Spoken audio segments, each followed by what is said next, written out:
Yo mga idol, kumusta? Manrigma Sports TV nga pala. Ating usapan, breaking news, Coach Reyes may binulgar matapos matalo at Justin Brownlee, good news. So nakakatapos lamang po sa laban ng Barangay Nipra laban sa TNT Tropang 5G. Masasabing tagumpay ang nakuha malaking panalunan ng ating Barangay Nipra.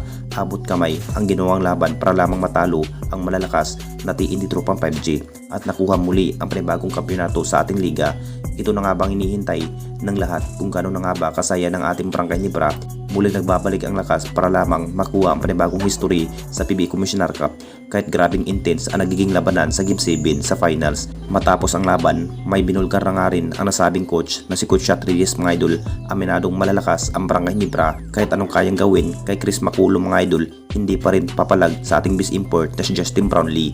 Ngayon na nga lang po tinalo ang TNT Tropang 5G mga idol dahil kadalasan sa finals ang TNT Tropang 5G pa rin ang magwawagi kapag makakaharap ang TNT Tropang 5G. Iba pa rin ito si Coach Reyes mga idol kahit talo sa Game 7. Inamin pa rin na mas lalo pang nai-improve ang bawat laro ng buong Barangay Nipra. Mainit pagdating sa opensiba ang ating bis import na si Justin Brownlee.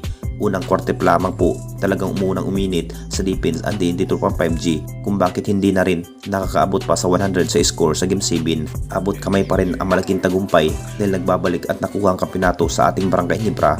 Tanggap pa rin ni Coach Reyes mga idol sa pagkatalo sa TNT Tropang 5G. Loging-logi ang TNT Tropang 5G sa sinabi pa rin ni Coach Reyes mga idol sa angking bilis at experience pagiging import dahil nag-a-adjust pa lamang po matapos nawala ang kanilang import na si Ball.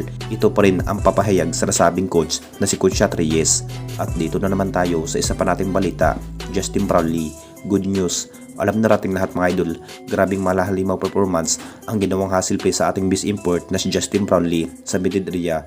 Ito na nga bang hinihintay ng lahat dahil hindi pa rin biro ang nagiging hustle play sa ating bis import na si Justin Brownlee. Todo buhat rin ang kanyang laro kung bakit nakapagtala ng triple-double sa field mga idol ang nasabing import na si Justin Brownlee.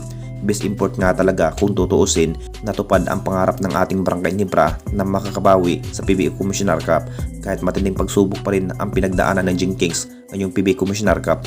Ilang konferensya na nga rin na hindi pa nagkakampiyon ang Barangay Nipra, pinatunayan pa rin sa ating best import na si Justin Brownlee, hindi pa rin nalalaos ang ating best import.